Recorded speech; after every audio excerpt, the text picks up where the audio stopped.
ನಾನು ನಿಂತ ನೀರಲ್ಲ ಹರಿಯೋ ನೀರು. ಪಕ್ಷದ ಸಂದೇಶಕ್ಕೆ ತಲೆಬಾಗ್ತಕ್ಕಂಥವ್ನು. ನಾನು ಇನ್ಯಾರಿಗೋಸ್ಕರಲೋ ಬದುಕಿರೋನಲ್ಲ. ಒಂದು ಪಾರ್ಟಿ ಬಂದಿದ್ದೀರಿ, ಆ ಪಾರ್ಟಿ ನನಗೆ ತಾಯಿ ಇದ್ದಂಗೆ. ಆ ಪಾರ್ಟಿಯ ನಾಯಕರುಗಳು ಏನು ಸೂಚನೆ ಕೊಡ್ತಾರೋ ಅದು ಮಾಡಿದ್ದೀನಿ. ನಾನು ಎಲ್ಲೋ ಒಂದು ಕಡೆ ಹೋಗಿ ಇನ್ನೊಬ್ಬರು ಮನಸ್ಸು ತೋರಿಸ್ಬೇಕು ಅಂತ ನನಗೇನು ಗೊತ್ತಿಲ್ಲ. ನಾನು ಯಾಕೆ ನಿಂತೆ ನಿಂತೆ ಎಲ್ಲವನ್ನೂ ನಿಮ್ಗೆ ಈಗಾಗಲೇ ಹೇಳಿದ್ದೀನಿ. ಪದೇ ಪದೇ ನಾನು ಹೇಳೋಕ್ಕೆ ತಯಾರಾಗಿಲ್ಲ.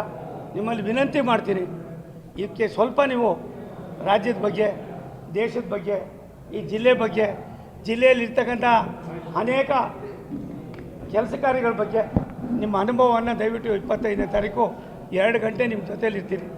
ಅವತ್ತು ಕೊಡ್ರಪ್ಪ, ಆಮೇಲೆ ಹೇಳ್ತೀನಿ. ಅದಾದಮೇಲೆ ಮ್ಯಾನಿಫೆಸ್ಟೋ ಓಪನ್ ಮಾಡಿದ್ಮೇಲೆ ಯಾವುದನ್ನೇ ಎಷ್ಟು ದಿನದಲ್ಲಿ ಮಾಡ್ತೀನಿ. ನಾನು ನಾಳೆ ರಾತ್ರಿಯಿಂದ ಎಲ್ಲಿರ್ತೀನಿ, ನಿಮ್ಮ ಜೊತೆಯಲ್ಲಿರ್ತೀನಿ.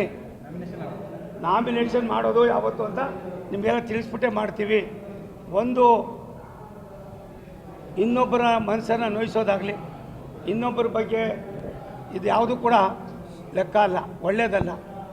ಒಂದು ನಾವೆಲ್ಲ ಕೆಳ ಹಂತದಿಂದ ಬಂದವರು, ಒಬ್ಬೊಬ್ಬರಿಗೆ ಒಂದೊಂದು ರೂಪದಲ್ಲಿ ಆಸರೆ ಆಗಿರ್ತೀವಿ. ಯಾರ್ಯಾರು ಎಷ್ಟೆಷ್ಟು ಆಸರೆ ಅನ್ನೋದಕ್ಕಿಂತ ಹೆಚ್ಚಾಗಿ ಒಂದು ಮೆಟ್ಲಾಗಿರ್ತೀವಿ.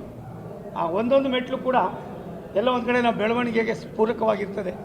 ಆ ಪೂರಕವಾಗಿರ್ತಕ್ಕಂಥ ವ್ಯವಸ್ಥೆಯಲ್ಲಿ ನಾವು ಪದೇ ಪದೇ ನಾನು ಸೋಲಿಸ್ತೀನಿ ಅಂತ ಏನು ಹೇಳ್ತೀರಿ, ಇದು ನಿಮಗೆ ಎಷ್ಟು ಮಟ್ಟಿಗೆ ಸರಿ ಅಂತ ಅವರೇ ಯೋಚನೆ ಮಾಡ್ಕೊಳ್ಳಿ. ಬುದ್ಧಿವಂತರವರು 2017-18ರಲ್ಲಿ ಅವರನ್ನು ಕರ್ಕೊಂಡು ಬಂದು ನಮ್ಮ ಪಾರ್ಟಿಗೆ ಸೇರಿಸೋದಕ್ಕೆ ನಾನು ಕೂಡ ಒಬ್ಬ ಮುಖ್ಯಸ್ಥ ಆಗಿದ್ದೆ.